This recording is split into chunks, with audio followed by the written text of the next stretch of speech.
โอ้ยสวัสดีครับพี่น้องมาชมผลงานหน้าหยอดเป็นแถวหน้าหยอดน้ำก็พอดีทางเทิงบุญโอ้ยล้นคันเดี๋ยวมาทางนี้ผัดน้ำมาจิมาจะโอ้แนวใดดอกได้การอยู่หน้าหยอดชมผลงานหยากก็กำลังขึ้นหน้าหยอด มาฐานอยู่แถวเบิ่งแต่หน้าหมู่ครับหน้าเจ้าของบ่ได้เบิ่ง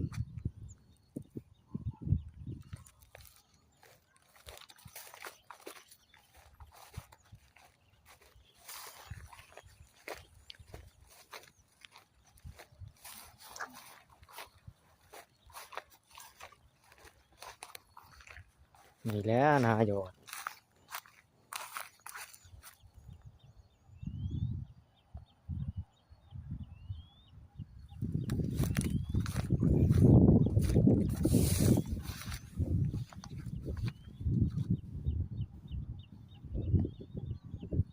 โอ้ได้การอยู่ครับหน้าตัวนี้รับปีกายนี่กายบ่ได้หยอดป้าเลยลงบ่ได้มาฐาน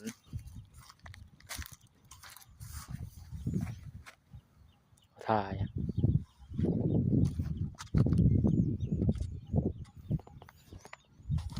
นี่ก็หยอดคือกันอันนี้หน้ามันบ่ยังงามปานใดครับหน้าเป็นโคโลก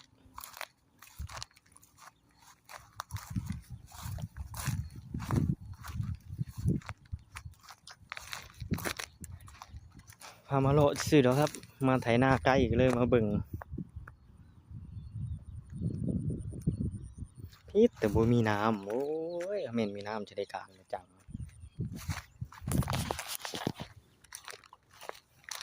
โอ้รถไถจอดอยู่พุ่น